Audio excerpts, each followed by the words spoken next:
CEO of Virginia's ABC, Travis Hill. Travis, good morning. How are you?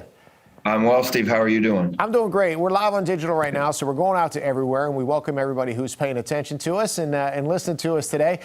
Travis, you have an enviable position for many people. You know where the bottles are buried, or all the good stuff is. Yeah. I'm just not allowed to go get them myself. So, but I'm making everybody else's days a little bit better, hopefully. So yeah, that is the goal. And of course, that puts you in that tough spot. You know where they are, but you can't get them. And everybody else is trying to get them. First of all, let's talk about just how much it's not even really like craft brews. These are established names. Like these limited edition products are the titans of the industry. They're just hard to find. Before we talk about how to find them, how much have we seen this whole side of the industry grow in the last few years? It's really been amazing to watch the demand increase. I came to ABC in 2014, and it was nothing. And I was kind of getting new. I was new to the business, getting to know things, and it was nothing to walk into an ABC store and be able to pick up a bottle of Blanton's off the shelf and buy it. And I didn't know if it was anything special. And now Blanton's is one of those things that it's just very difficult to find. And I think what's happened is bourbon has enjoyed a renaissance over the last decade. You've got some great producers, obviously out of Kentucky, but really bourbon, Virginia's got some good bourbon producers, whiskey producers all over the country and the world. And it's just found a place that people really enjoy enjoying the product. And so you've just seen a growth in demand. And I think COVID has had a little bit more from the standpoint of people picking up a hobby maybe and being interested in collecting these things. And so it just has become harder and harder to find because these are aged products. Some of these products are aged at least 7 years, 10, 12 years beyond. So it's not like you can flip a switch and say, oh, we'll just put more out there in the market. What you laid down 7 years ago is what you've got. And when it's gone, it's gone. And so it just makes it harder for folks to come by. Travis, it's interesting. You mentioned Blanton's, and the first time I went in my local store in Virginia, I was able to buy a bottle of Blanton's off the shelf. The small one, but I was able to get it off the shelf. I don't think I've been able to do that again in all the years that I've been in Virginia with my local shop. So it's obvious, I think, to most people that the industry is changing. I'm curious from your standpoint, and I know Virginia is different from some other places because you're buying for the entire Commonwealth as opposed to maybe somebody in another state who owns a liquor store that maybe has their own relationship with the distillery. How tough is it? We know how tough it is for us to find the product in the stores. How tough is it for you to get the allotments that you either have or wish you had? Yeah, we're always telling distillers, hey, if you've got more, we'll take it for some of these limited availability items. When Pennsylvania closed their stores in 2020, we said, hey, we'll take some of their shipments. We're going to stay open. Let us know what you've got. It can be difficult to come by allotments. When I talk to suppliers, they say that especially around whiskey and bourbon, Virginia kind of punches above its weight in terms of the allocation we get. But they, again, suppliers aren't necessarily going to share out there where they send their product, but and in what amounts. But I think we do a pretty good job. We are seeing more allocated products sent to Virginia, so I think we're pretty proud of that and continuing to acquire those. But it can be difficult to come by, and it just depends on how much a barrel produces, of how many bottles it produces to even know what we're going to get. So sure. It can be hit or miss. And just to be clear to our viewers out there, we're not just talking about whiskey and bourbon either. I mean, I just printed out the list from your website. Front and back, It's about 9 pages of products in small font that are everything from tequilas to vodkas to cordials, whatever it is, whatever your high-end drink is. Japanese whiskey, you have all kinds of stuff. Yeah. So here's the thing. You guys have changed the system now in how you're able to distribute this, because in the past, you would either see people would know to show up at a store maybe at a certain time. Maybe they got tipped off. I'm not saying that they did, but maybe they got tipped off that a certain drop was coming. What are you doing now to try to make it more of a level playing field? Sure. What we're trying to do now is creating what we're kind of calling random events.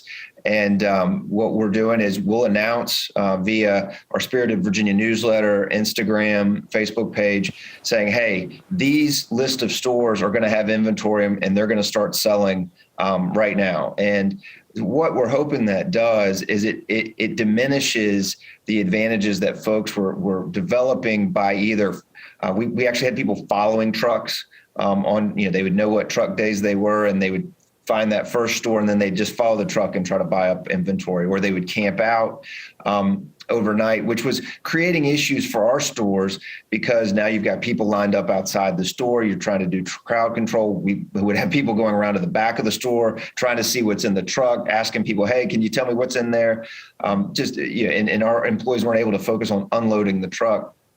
And so by doing this, we think you're going to create a situation where the information comes out and people are able to make a decision. Okay, yeah, there's a store nearby. I'd like to, let me go see what's there, because we're not announcing the inventory for those stores, just that, hey, there's going to be allocated product. If you're interested in checking it out, go to the store and check it out. And I'll tell you, we did one on Friday. We did one on Saturday. I've heard some great anecdotes of someone saying, I was out, and I got the message and decided to go by the store, and kind of use the example that you did. Somebody said, hey, I haven't been able to get a bottle of Blanton's in a year or two, and I was able to buy one. And that's really what we're looking for is making it so that we kind of democratize the process and make it more accessible to folks. So let me ask you a couple questions from the consumer standpoint. And I saw your list come out over the weekend as well. I know there was a little hiccup with the first one, but it sounds like it worked out after that.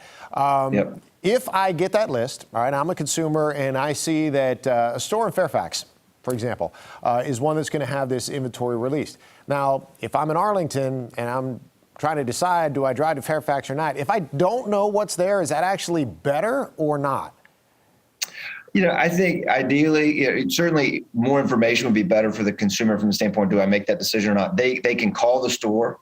And the store can tell them what they've got. We're looking at, is there a way to make it easy to put that out there? So it's one of the complaints that we've heard in terms of, well, I'd appreciate it if you had that list. But right now, as we've rolled it out, we're going to keep it blind, if you will. But what I've continued to reiterate throughout this process is we're going to take comment, we're going to see how it works, and we'll tweak it and see if there are things that we can do to try to ease the administration of the program and make it as easy as we can for consumers. Sure. So does that mean that if you go on the website where you used to have the inventory per store, that's just going to go away now? Yeah, these products should not be viewable on the store inventory page. Okay. Now, one of the things that you mentioned is you can call the store. So I think people will always try to find a way to, as you mentioned, get to that back door, whether literally or figuratively, to see what's on the truck. How do you make sure that the people working at the stores aren't like, yeah, don't worry, I'll hold that for you, and then somebody else shows up and they don't get it? I mean, are there penalties in place? Is there a way to make sure that, these lists aren't circulated or there's any backroom dealings going on? Yeah. We've been very clear with our employees. You don't disclose your inventory of these products. Our employees aren't being notified when the event's going to happen. So it's not like they can say, hey, you should show up at this time because this is when it's going to happen. We're trying to be very discreet on that type of thing. And we've told our employees they're going to be there will be actions if they are found to be sharing information or trying to advantage one over the other. With our point of sale system, we can tell when these products start to be sold because the transactions are time stamped. So it's not a matter of selling a bottle before the event is announced, because we're going to be able to tell that happens. And the requirement is they're going to get notified and they put that product out for sale. And so being able to track just when these transactions are taking place. If people have a complaint, if they think there's something going on, let us know, and we're going to investigate it because we're taking this seriously. A couple quick housekeeping things, Travis, and we'll wrap things up. When the announcements do come out, the emails or the Facebook posts saying that certain stores have the inventory, does that mean that it dropped? Like when that email comes out, it's available now, or is it like it'll be available in a couple of hours? No, it's available. The stores have been notified to put it out for sale. It'll typically be at the front counter, but when that notice drops, that product should be available. All right, last question for you, or last topic at least. All right, we'll have a little more fun with it.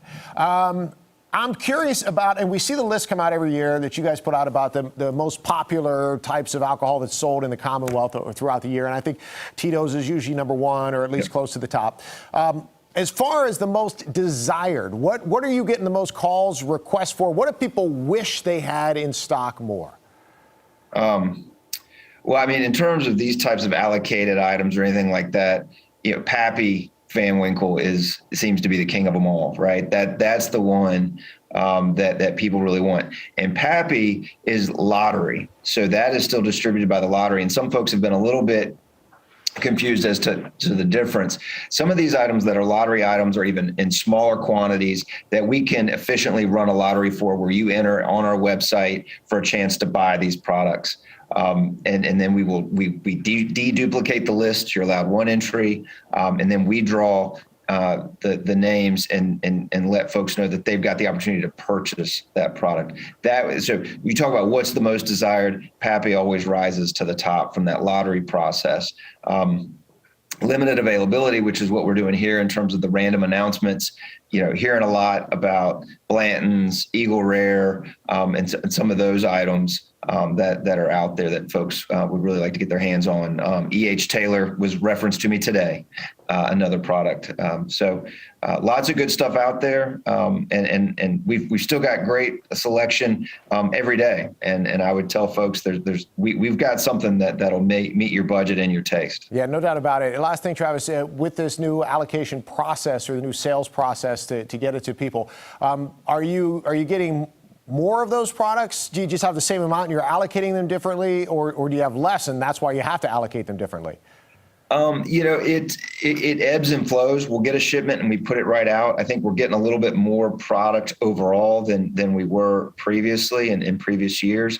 I think what caused us to shift here is there just seems to be more and more demand, and it was getting difficult to manage that under the former process. So, I think we've got a little bit more product, but a lot more people who want it. And so we're hoping to make this process makes it a little bit easier to get it out there in folks' hands. Well, Travis, appreciate your time and joining us live on our digital channels today. Next time, maybe we'll have a rocks glass with us or something, just kick back, enjoy a little bit more. And if you ever do find any of that, Pappy, you enjoy it for me, okay? Sounds good. Take care. Virginia ABC Director Travis Hill, thanks so much for joining us. And thank you for being with us today on Fox 5 Digital. Thanks.